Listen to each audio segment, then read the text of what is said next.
Marathi monitor या YouTube चॅनलवर तुमचं स्वागत आहे. मित्रांनो, मोफतमध्ये तुम्हाला या ठिकाणी स्पर्धा परीक्षामधील UPSCसाठी पूर्व प्रशिक्षण दिलं जाते आणि तुम्हाला प्रत्येक महिन्याला 10,000 रुपये विद्यावेतन देखील असणार आहे. 11 महिन्यासाठी टोटल या ठिकाणी भेटणार आहे तुम्हाला प्रशिक्षण. पुण्यामध्ये असेल, मराठीमधून या ठिकाणी प्रशिक्षण दिलं जातं आहे तुम्हाला. खूप महत्त्वाचं आहे.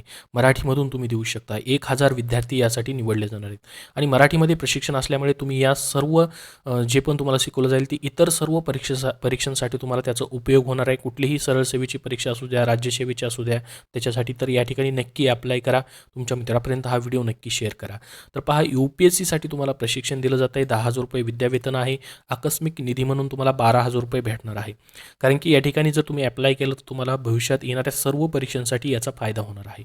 तर पात्रता काय असणार आहे पहा, महाराष्ट्राचे रहिवासी पाहिजेत, त्यानंतर मागासवर्गीय, इतर मागासवर्गीय, विमुक्त जाती, भटक्या जमाती तसेच विशेष मागास प्रवर्ग यापैकी तुम्ही असणं गरजेचं आहे. ज्यामध्ये मित्रांनो त्यांनी सांगितलं आहे खाली OBC, VJA, NTB, NTC, NTD आणि SBC संवर्गासाठी या ठिकाणी 1,000 ह्या जागा ज्या आहेत त्या फिल केल्या जाणार आहेत.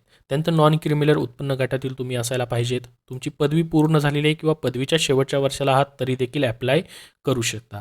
आणि महत्त्वाचं म्हणजे 21 वर्ष कंप्लीट पाहिजेत. 35 वर्षापेक्षा वय तुमचं जास्त असू नये. दिव्यांग व्यक्तीकरिता वय तुमचं 37 वर्षापेक्षा अधिक असू नये.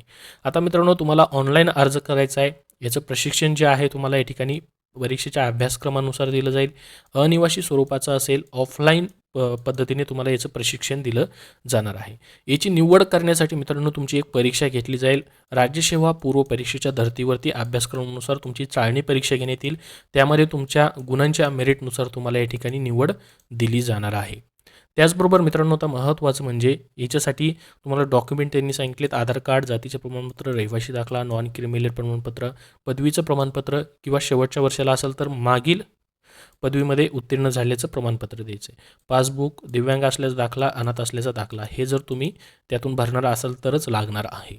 अर्ज कसा करायचा आहे तर महाज्योतीच्या वेबसाईटवरती करायचा आहे. त्याची लिंक डिस्क्रिप्शन बॉक्स नाहीत तर ऑफिशियल वेबसाईटवरती नोटीस बोर्डमध्ये आल्यानंतर मित्रांनो या ठिकाणी पहिली लिंक जी आहे तुम्हाला या ठिकाणी रजिस्ट्रेशन लिंक पाहायला भेटेल. मोबाईल नंबर टाकून मोबाईल नंबर व्हेरीफाय करून अर्ज भरायचा आहे. ऑनलाईन सर्व डॉक्युमेंट देखील अपलोड करायचे आहेत. मराठी मीडियमसाठी या ठिकाणी ट्रेनिंग सुरू झालेली आहे. याबद्दल अजून काही प्रश्न असतील तर कमेंट बॉक्समध्ये कमेंट करून नक्की विचारा. हा व्हिडिओ तुम्हाला आवडला असेल तर नक्की लाईक करा. धन्यवाद.